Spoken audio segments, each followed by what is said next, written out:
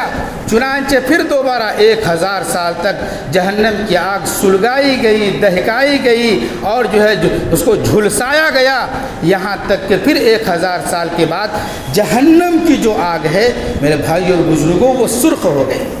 کیا ہو گئی؟ سرخ ہو گئی، لال ہو گئی، ایک دم لال لاوا کی طرح بالکل لال جہنم کی آگ ہو گئی۔ پھر اس کے بعد اللہ رب العزت نے اور 1000 سال مرتبہ جہنم کی آگ کو خوب تپایا اور خوب جھلسایا، خوب جلایا اور خوب اس کو تپش دی ہے، یہاں تک کہ پھر تیسری مرتبہ بھی 1000 سال تک اس کو ایسے ہی دہکایا گیا تو جہنم کی آگ جو ہے میرے بھائی اور بزرگوں وہ کالی ہو گئی۔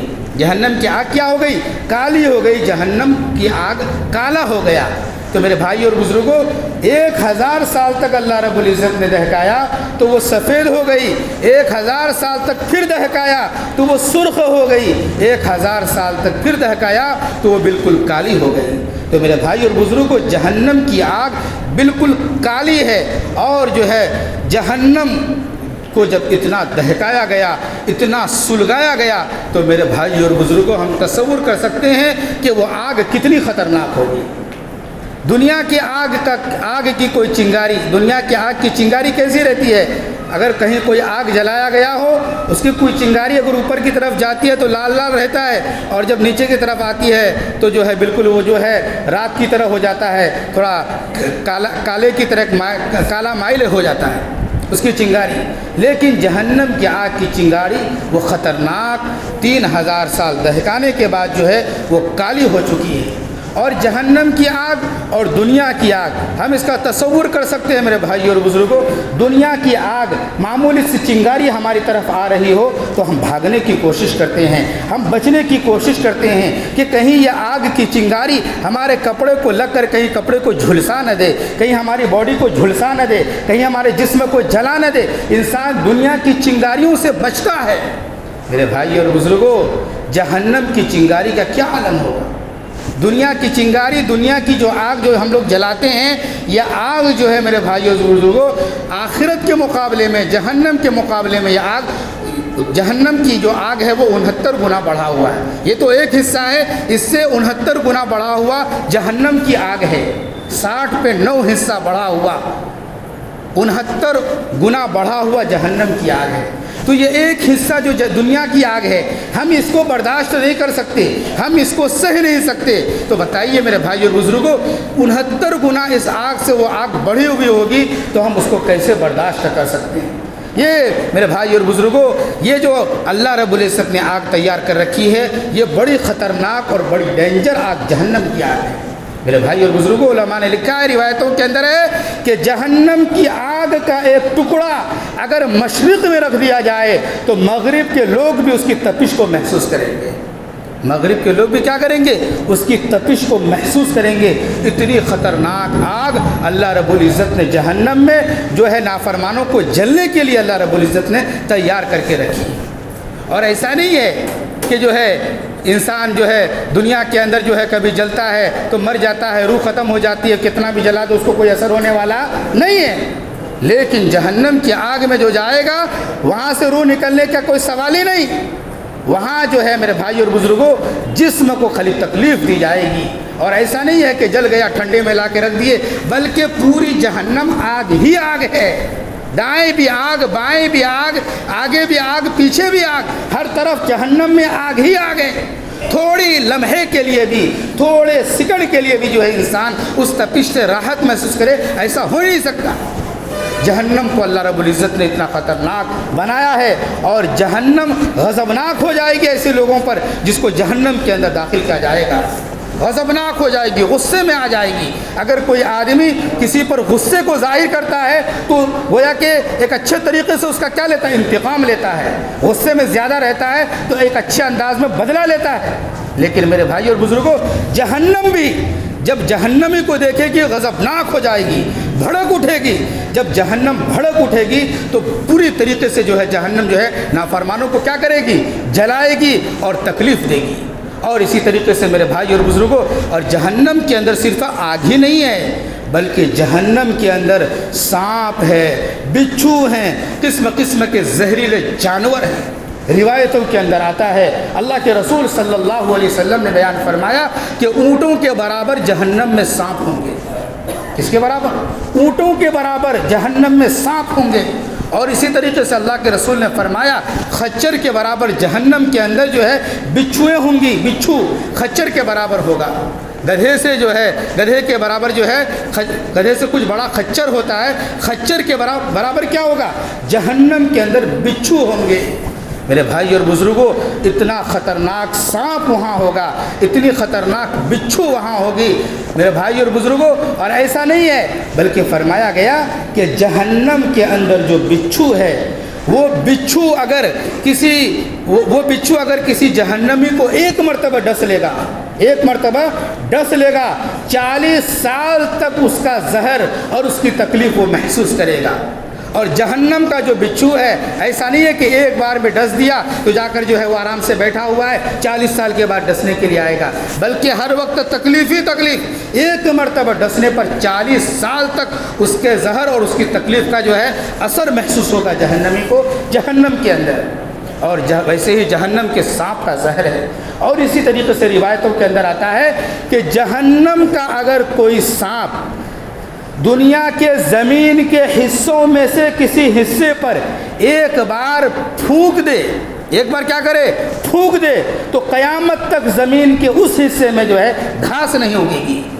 اتنا خطرناک زہر جہنم کے سانپوں کے اندر ہے، اور اتنا خطرناک زہر جہنم کے بچھوؤں کے اندر اللہ رب العزت نے بیان فرمایا، پیدا فرمایا ہے ان بچھوؤں کے اندر زہر کو۔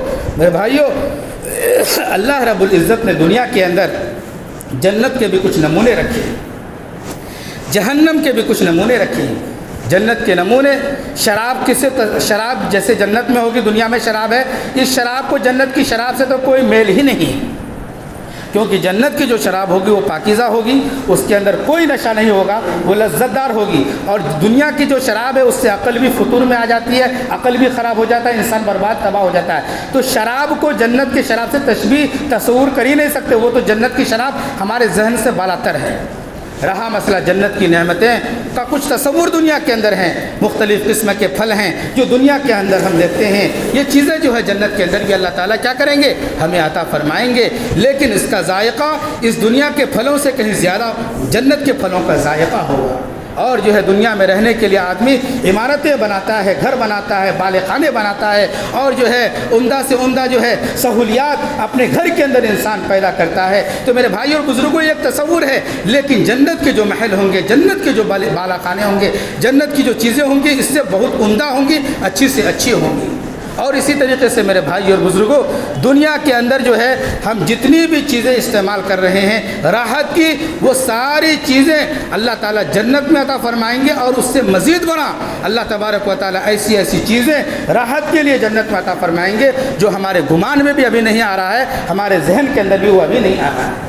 تو اللہ رب العزت نے، اور اسی طریقے سے جہنم کے کچھ نمونے بھی اللہ رب العزت نے دنیا کے اندر رکھے ہیں، جیسے دنیا کے اندر زہریلا سانپ ہے، ناگ ناگن، اور اسی طریقے سے مختلف قسم کے جو ہے بچھو وغیرہ ہیں، زہریلے جانور وغیرہ ہیں، یہ جہنم کے اندر رہیں گے۔ اس کا ایک نمونہ دنیا کے اندر کیا پیش کیا گیا ہے۔ ایسے ہی آگ ہے، جو اس کے ایک نمونے کو دنیا کے اندر پیش کیا گیا ہے کہ اس آگ سے بچو، جو اس آگ سے 69 گنا وہ آگ کیا ہے؟ بڑھی ہوئی ہوگی۔ دنیا کے اندر کچھ نمونے اللہ رب العزت نے جنت کے بھی پیش کیے ہیں اور جہنم کے بھی پیش کیے ہیں، تاکہ انسان اس کا تصور کر کے جہنم سے بچنے والا بن جائے اور جنت میں داخل ہونے والا ہو جائے۔ میرے بھائی اور بزرگوں، دنیا کے اندر بعض بچھویں بہت خطرناک ہیں۔ ڈابھیل کے اندر، گجرات کے اندر ایک بہت بڑا مدرسہ ہے، اس کے ایک شیخ الحدیث تھے، حضرت مولانا ایوب صاحب اعظمی رحمۃ اللہ علیہ، بڑے شیخ الحدیث تھے، بڑے عالم تھے، بڑے علم والے تھے۔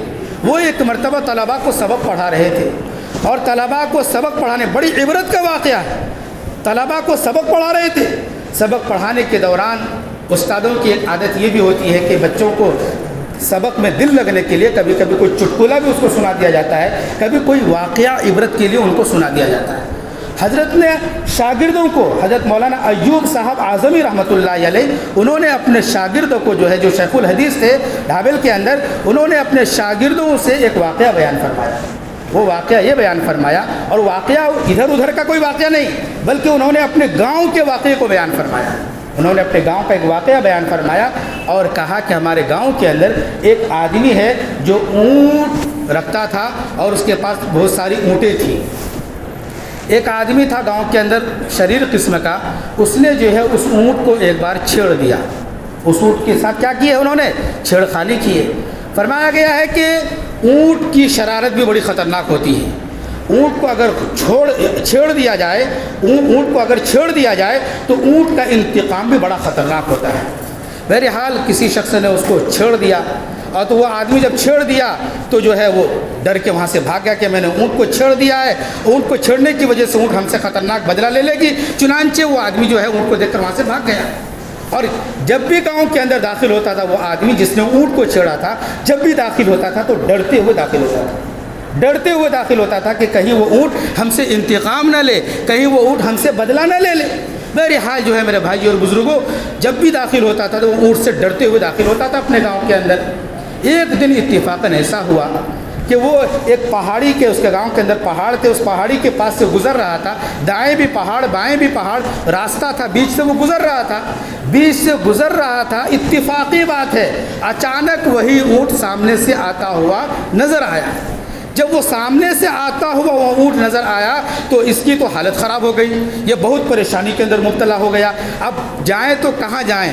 سامنے اونٹ میرا دشمن ہے، اور بھاگے تو کہاں بھاگیں؟ ادھر بھی پہاڑ ادھر بھی پہاڑ۔ چنانچہ دونوں طرف پہاڑ تھا تو پہاڑ کے اندر ایک دامن کے اندر غار تھا۔ پہاڑ میں کیا ہوتا ہے؟ غار ہوتا ہے، ایک ایسی شکل ہوتی ہے جس کے اندر کوئی داخل ہونا چاہے تو داخل ہو سکتا ہے۔ بہرحال وہ آدمی جو ہے اونٹ سے بھاگتا ہوا پہاڑ کے اندر جو غار تھا اس غار کے اندر وہ داخل ہو گیا۔ غار کے اندر جو ہی وہ بندہ داخل ہوا تو غار کے اندر بچھو بیٹھا ہوا تھا۔ غار کے اندر کیا تھا؟ بچھو، پہاڑوں کے بچھو تھے، وہ غار کے اندر بیٹھا ہوا ہے بچھو۔ وہ بندہ اور پریشان، باہر نکلو تو کیا ہے وہاں پر اونٹ ایک دشمن انتقام لینے کے لیے ہے، اور اندر جو ہے بچھو ہے، بڑا پریشان ہوا۔ اتنے میں اونٹ بھی اس کا پیچھا کرتے کرتے غار کے دہانے پر پہنچ گئی۔ جب اونٹ پہنچ گئی تو اونٹ نے اپنی مونڈی کو جو ہے اس کے اندر داخل کری۔ کس کے اندر؟ اس غار کے اندر جو منہ تھا، اس غار کے منہ کے اندر اپنی مونڈی کو اونٹ نے کیا کری؟ داخل کری۔ جب اونٹ نے اپنے منڈی کو اس غار کے منہ کے اندر داخل کری، میرے بھائی اور بزرگوں، حضرت مولانا ایوب اعظمی رحمۃ اللہ علیہ نے واقعے کو بیان فرمایا کہ جو ہی وہاں پر اس اونٹنی نے اپنے منڈی کو، اس اونٹ نے اپنی منڈی کو اس غار کے اندر ڈالا، اندر جو بچھو بیٹھا ہوا تھا اس بچھو نے اس اونٹ کے منہ کو ڈنک مار دیا۔ کیا مار دیا؟ ڈنک مار دیا، ڈس لیا اس بچھو نے۔ جو ہی ڈسا، وہ خطرناک بچھو تھا، پہاڑوں کا بچھو تھا، جو ہی ڈسا گیا اونٹ وہیں پر کیا ہو گیا؟ گر گیا، اور وہیں پر جو ہے وہ موت اس کو واقع ہو گئی، اور وہ اونٹ وہاں پر مر گئی۔ اب یہ بندہ پریشان ہے کہ جو ہے اب اس کے اندر سے کیسے نکلا جائے؟ بچھو ہے، پھر اس کے بعد کیسے نکلا جائے؟ بھرپور انہوں نے کوشش کی ہے، انہوں نے سوچا ہے کہ جو ہے بچھو کے اوپر سے چھلانگ ماری جائے۔ بچھو کے اوپر سے کیا ماری جائے؟ چھلانگ ماری جائے، غار کے منہ کے پاس جو پتھر ہے اس کے اوپر پاؤں رکھ کر باہر کسی طریقے سے نکلا جائے۔ چنانچہ انہوں نے چھلانگ ماری، چھلانگ مار کر جو غار کے منہ پر جو پتھر تھا ایک پاؤں کو وہاں رکھا، اور دوسرا پاؤں کہاں رکھے اس کو جگہ نہیں مل رہا تھا۔ جو اونٹنی بچھو کے ڈسنے کی وجہ سے مر کر گر گئی تھی اسی کے اوپر انہوں نے دوسرے پاؤں کو رکھ دیا۔ دوسرا پاؤں اس کا کہاں چلا گیا؟ اس اونٹنی کے اوپر چلا گیا، اس اونٹنی کے پیٹھ کے اوپر چلا گیا۔ اس اونٹنی کے پیٹھ کے اوپر جو ہی پاؤں گیا میرے بھائی اور بزرگوں، اس کا پاؤں جو ہے اس اونٹنی کے پیٹھ کے اندر دھنس گیا۔ اس کا پاؤں کیا ہو گیا؟ دھنس گیا۔ اور دھنس جانے کا مطلب یہ ہے کہ اس بچھو کے اندر اتنا خطرناک زہر تھا، اس زہر کی وجہ سے اس اونٹ کی جو باڈی تھی، اس اونٹ کے اندر جو گوشت پوست تھا، اس زہر کی وجہ سے بالکل تھوڑی ہی دیر کے اندر گل گیا۔ اور گلنے کی وجہ سے جب گوشت گل گیا تو اس کا پاؤں اندر پڑتے ہی اس کا پاؤں وزن کی وجہ سے کہاں داخل ہو گیا؟ اندر داخل ہو گیا۔ پاؤں کو کسی طریقے سے اس آدمی نے نکالا اور وہاں سے بھاگنے لگا یہاں تک کہ وہ اپنے مقام پر پہنچ گیا وہ آدمی، لیکن پاؤں کا جو حصہ اس اونٹ کے پیٹ پر پڑا تھا، اندر دھنس گیا تھا، پاؤں کا وہ حصہ کالا پڑ گیا۔ پاؤں کا وہ حصہ کیا پڑ گیا؟ کالا پڑ گیا، بالکل کالا کلوٹا ہو گیا۔ کیوں؟ زہر کے اثر کی وجہ سے۔ ایک تو دنیا کا وہ بچھو، پہاڑ کا وہ بچھو اونٹ کو ڈس دیا تو فوراً مر گیا، اور مرے ہوئے اونٹ کے اوپر اس کا پاؤں داخل ہوا تو اس گوشت لگنے کی وجہ سے اور اس کا زہر کا کچھ اثر اس کے پاؤں میں آ گیا اور پاؤں بالکل کیا ہو گیا، کالا ہو گیا۔ تو میرے بھائی اور بزرگوں، تصور لینا یہ ہے جب دنیا کے اندر بچھوؤں کے زہر کا یہ عالم ہے کہ فوراً اونٹ مر جائے، اس کا گوشت بالکل گل جائے، اور اسی طریقے سے اس کے گوشت پر، اس کے جسم پر کسی کا پاؤں پڑ جائے تو اس کا پاؤں کالا ہو جائے، اتنی خطرناک جب دنیا کے بچھو کے زہر ہیں تو آخرت کا بچھو کتنا خطرناک ہوگا۔ میرے بھائی اور بزرگوں، اسی طریقے سے اللہ رب العزت نے جب جہنم کو پیدا فرمایا، جہنم کو پیدا فرمانے کے بعد حضرت جبرائیل علیہ السلام سے اللہ نے فرمایا کہ جبرائیل جاؤ میری جہنم کو دیکھ کر آؤ۔ ایک بار جہنم کو انہوں نے دیکھا، جہنم کو دیکھنے کے بعد اللہ کے پاس آ گئے اور جو ہے جبرائیل سے اللہ نے پوچھا کہ میری جہنم کیسی ہے؟ جبرائیل نے فرمایا کہ اللہ جہنم تو خطرناک جگہ ہے، خطرناک چیزیں ہیں، کوئی بندہ بھی جہنم کے بارے میں سن لے گا تو وہ یہاں جانے کی تمنا نہیں کرے گا، وہ یہاں نہیں جائے گا، وہ بچے گا۔ چنانچہ دوبارہ اللہ رب العزت نے جو ہے جہنم کے اطراف میں جہنم کو خواہشات سے گھیر دیا گیا، اس کے اطراف میں خواہشات کو رکھ دیا گیا۔ جب خواہشات رکھ دی گئی تو اللہ رب العزت نے جبرائیل سے پھر فرمایا کہ جبرائیل جاؤ میری جہنم کو دیکھ کر آؤ۔ جبرائیل علیہ السلام پھر دوبارہ جہنم کو دیکھنے کے لیے گئے کہ جہنم کے اطراف میں خواہشات رکھی ہوئی ہے، خواہشات بھری ہوئی ہے۔ جب جہنم کے اطراف میں خواہشات ہے تو میرے بھائی اور بزرگوں، اس کو انہوں نے دیکھا تو اگر اللہ کے پاس آئے تو اللہ نے پوچھا کہ جبرائیل میری جہنم کیسی ہے؟ جہنم کو دیکھنے کے بعد فرمایا کہ اللہ تیری جہنم کے اطراف میں خواہشات ہے، ایسی چیزیں ہیں کہ مجھے ایسا لگ رہا ہے کہ تیرا کوئی بندہ جہنم میں جائے بغیر نہیں رہ سکتا، تیرا ہر بندہ جہنم میں کیا ہوگا؟ داخل ہوگا۔ خواہشات یہاں پر پڑی ہوئی ہے۔ میرے بھائی اور بزرگوں، خواہشات کے مطابق، منمانی کے مطابق اگر ہم اپنی زندگی گزاریں گے تو جہنم ہمارا انتظار کرے گی۔ رب چاہی زندگی گزاریں گے، اللہ کو خوش کر اللہ کی اطاعت کرتے ہوئے زندگی گزاریں گے، جنت ہمارا انتظار کرے گی۔ میرے بھائی اور بزرگوں، شعبان المعظم کا مہینہ چل رہا ہے، رمضان کا مہینہ آ رہا ہے۔ کچھ دنوں کے اندر، کچھ راتوں کے اندر، کچھ مہینوں کے اندر اللہ کی رحمتیں بے بہار نازل ہوتی ہیں اور جو ہے رحمت کی ہوائیں چلتی ہیں۔ میرے بھائی اور بزرگوں، اللہ سے دعا فرمائیں اللہ ہمیں رمضان کا مہینہ نصیب فرمائے اور اس کی رحمتیں نصیب فرمائے، اور جب بھی جو ہے اللہ کی رحمت کی ہوائیں چلنے کا دن آ جائے، رات آ جائے، اس سے ہمیں فائدہ اٹھانا چاہیے۔ 15 شعبان المعظم جسے شب برات کہا جاتا ہے، اس کے اندر بھی اللہ کی رحمت کی ہوائیں چلتی ہیں۔ اس میں اللہ سے ہم اپنے آپ کو جہنم سے چھٹکارا مانگیں، جنت کو طلب کریں، اللہ تعالی ہمیں عطا فرمائے گا۔ اللہ کی رحمت کی ہوا کے جھونکے چلیں، اس سے ہمیں فائدہ اٹھانا چاہیے۔ اللہ رب العزت تمام امت مسلمہ کو جہنم سے بچائے اور سب کو جنت الفردوس میں داخلہ نصیب فرمائے۔ اللہ ہم سب کو کہنے سننے سے زیادہ عمل کی توفیق عطا فرمائے۔ آمین وآخر دعوانا الحمدللہ رب العالمین۔ آگے آ جائیں، صفیں درست کر لیں۔